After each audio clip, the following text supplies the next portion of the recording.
1. Manusia sebagai makhluk individu yang tidak dapat dibagi, tidak dapat dipisah antara jiwa dan raganya. Individu merupakan satu kesatuan yang terbatas, yaitu sebagai manusia per orang.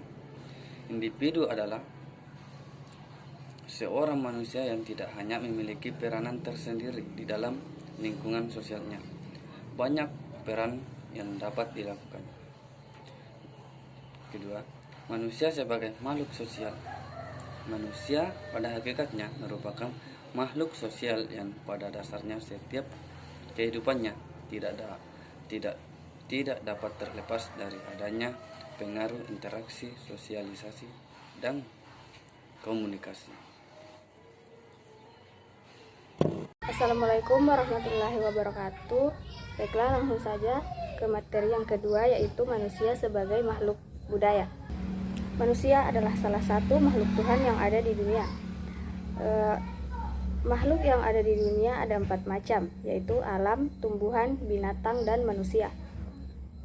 Sifat-sifat yang dimiliki keempat makhluk Tuhan tersebut adalah: yang pertama, alam memiliki sifat wujud.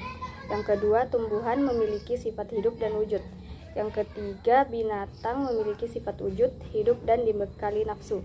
Yang keempat dan yang terakhir yaitu manusia memiliki sifat wujud, hidup, dibekali nafsu, serta akal budi. Kelebihan manusia dibanding dengan makhluk lain terletak pada akal budinya. Akal adalah kemampuan berpikir manusia sebagai kodrat alami yang dimiliki.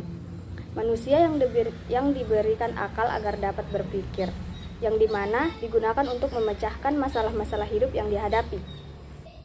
Manusia dengan kemampuan akal budinya bisa memperbaharui, menciptakan, mengkreasi, memperlakukan, memperbaiki, mengembangkan, dan meningkatkan sesuatu yang ada untuk kepentingan hidupnya. Dengan akal budi, manusia dapat menciptakan kebudayaan. Kebudayaan pada dasarnya adalah hasil akal budi manusia dalam interaksinya baik dengan alam maupun manusia lainnya. Manusia merupakan makhluk berbudaya. Kebudayaan adalah hasil cipta dan rasa manusia dari akal budinya untuk memenuhi kebutuhan hidupnya sendiri maupun bersama, yang mencakup pengetahuan, keyakinan, hukum adat, dan setiap kecakapan maupun kebiasaan. Kebudayaan mempunyai kegunaan sangat besar bagi manusia, sehingga kebudayaan memiliki peran, yakni suatu hubungan pedoman antar manusia atau kelompoknya, wadah untuk menyalurkan perasaan-perasaan dan kemampuan lain. Yang ketiga, sebagai pembimbing kehidupan manusia, sebagai pembeda manusia dan binatang. Dan kelima, sebagai petunjuk-petunjuk tentang bagaimana manusia harus bertindak dan berperilaku di dalam pergaulan. Dan yang terakhir, pengantar agar manusia dapat mengerti bagaimana seharusnya bertindak, berbuat, menentukan sikapnya jika berhubungan dengan orang lain. Hampir semua tindakan manusia adalah kebudayaan. Inti dari kebudayaan adalah nilai-nilai dasar budaya dan hasilnya, yang mana muncul dari tata cara hidup yang merupakan kegiatan manusia atas nilai-nilai budaya.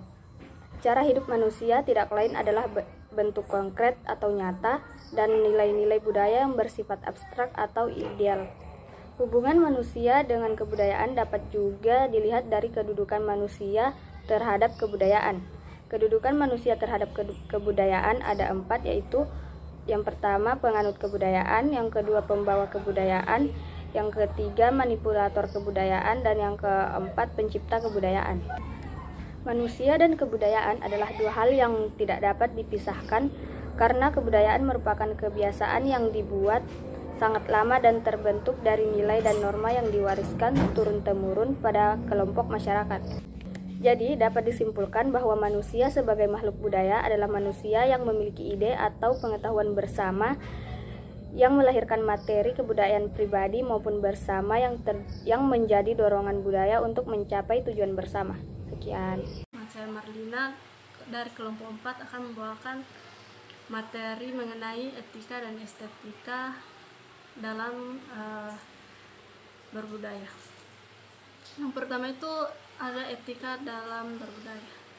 Nah, norma etik ini ditujukan kepada umat manusia agar terbentuk kebaikan akhlak pribadi untuk menyempurnakan bentuk manusia dan tidak melakukan hal yang tidak diinginkan manusia lain. Nah, etika berbudaya itu mengandung tuntutan atau keharusan bahwa budaya yang diciptakan manusia mengandung nilai-nilai etik yang kurang lebih bersifat umum dan diterima sebagian besar orang. Nah, budaya yang memiliki nilai etik adalah budaya yang mampu menjaga, mempertahankan, bahkan mampu meningkatkan harkat dan martabat manusia. Budaya yang tidak beretika adalah kebudayaan yang akan merendahkan atau bahkan menghancurkan martabat manusia. Kemudian yang kedua adalah estetika dalam berbudaya. Nah, nilai estetika ini berarti nilai tentang keindahan. Keindahan juga dapat diberi makna secara luas, sempit, dan estetik murni. Secara luas, keindahan ini mengandung nilai keindahan. Secara sempit, yaitu indah yang terbatas pada lingkup persepsi penglihatan seperti bentuk dan warna. Kemudian secara estetik murni itu menyangkut pengalaman estetik seseorang dalam hubungannya dengan segala sesuatu yang diresapinya melalui penglihatan, pendengaran, peradaban, dan perasaan. Budaya yang merupakan hasil karya manusia sesungguhnya diupayakan untuk memenuhi unsur keindahan. Maka dari itu manusia harus berusaha berestetika dalam berbudaya. Semua kebudayaan dianggap memiliki nilai-nilai estetik ketika masyarakat mendukung budaya tersebut.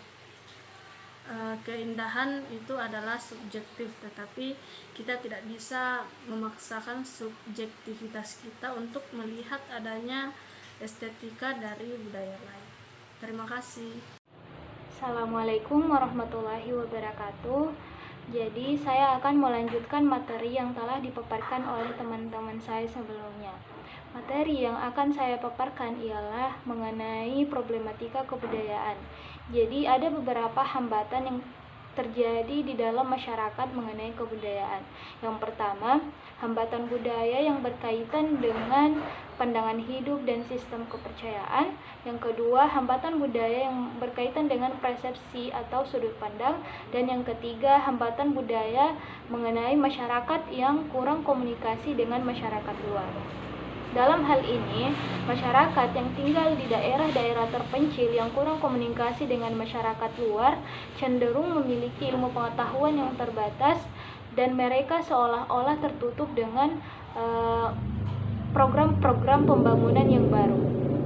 Itulah tadi presentasi dari kelompok kami. Kurang dan lebihnya mohon dimaafkan.